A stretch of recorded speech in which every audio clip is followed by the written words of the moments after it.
So hey there everybody, welcome to the second edition of Generation X Tech. I'm the channel host, my name is Rich, and I'm happy to have you here. You might be familiar with me from AZ Drone, another YouTube channel that we have on here. And on AZ Drone, we're flying drones around and they're part of Generation X's new bag of technology. But we didn't want to talk about drones or anything today. I wanted to talk to you instead about what we're doing. So this is a new channel and we're going to be talking about all different technologies that have come about during Generation X, my generation. So I'm trying to keep this a little simpler, and when we look through this and see some screenshots in my studio, you're going to think, whoa, that's a really crazy looking studio there. We're not using most of that studio equipment for Generation X Tech. We want to keep it a little easier on the edits and a little more fun for you to follow along as well. So we've got microphones over here, a second computer, third Mac over here. We've got a main system here. All of these things aren't necessary to produce a YouTube video. I am talking to you right now. I'm looking at my iPhone 14, and right next to the iPhone 14, we've got a Lume Cube for illuminating me and another Lume Cube. These are both tiny little LED lights that actually light up the whole area. And I got to figure out back here how to get rid of that shadow of me. It's lurking there. It's like a Peter Pan thing or something.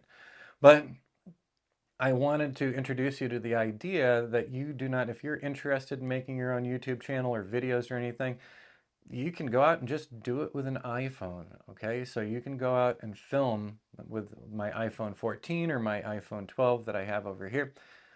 They do pick up audio. You can do different levels of quality. You can do HD or 4K on some.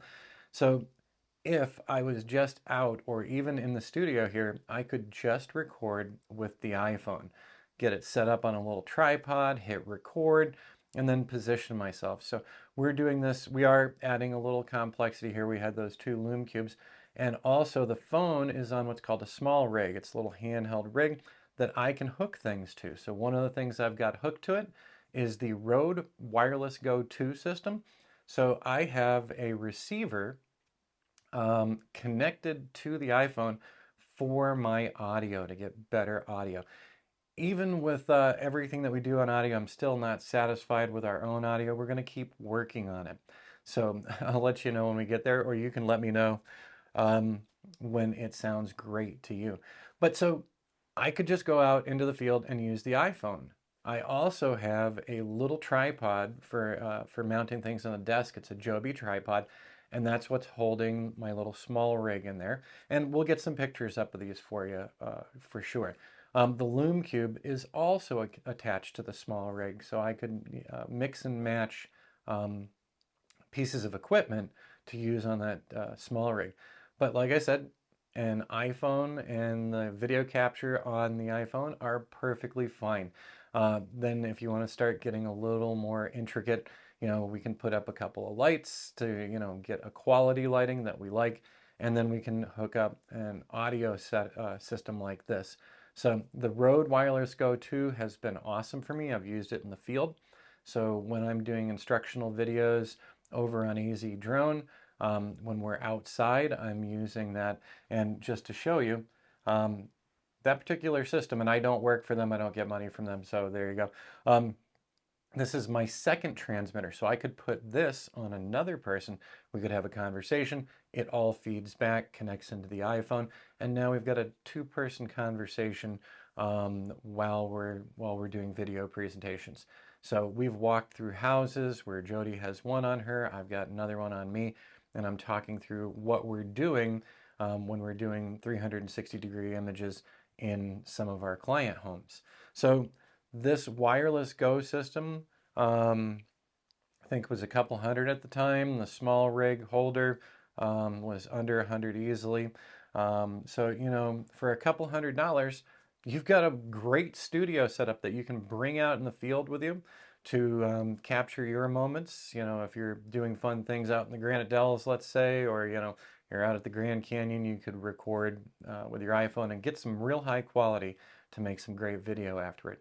Now, you've seen, I've been putting clips up here and you've seen, yeah, this looks like a big and crazy office in here. Now, I don't need to use these other computers for assembling these videos. There are editing apps out there. I haven't played with too many of the editing apps, to be really honest with you.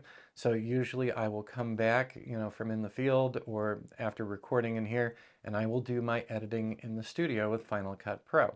You can also use DaVinci, you can use Premiere, and then there are tons of smaller brands out there that will allow you to do the video editing from your iPhone. So very quickly, with just a couple pieces of equipment and a piece of software, you can be in business with putting together videos and tutorials like what we're seeing here and what we're seeing over at AZ Drone as well. So I just wanted to give you a quick look at the studio to give you an idea where this is being produced from and what it's being produced with. And with that said, I'm going to keep this really short. And if you have questions about this, if you'd like to see more, please let me know down in the show comments. And also, please like and subscribe. Let's see if we can grow this channel faster than we grew Arizona Drone, because that's taken years. But I'm looking forward to seeing folks coming over from there and new people coming in on a really new project idea, because it's not just going to be about the hardware. We're going to talk about the evolution of CGI. We're going to talk about the evolution of AI. We're going to talk about the evolution of drone flight. And we'll be talking about even more as well. All right, everybody, we'll see you on the next one, and I hope you have an awesome day.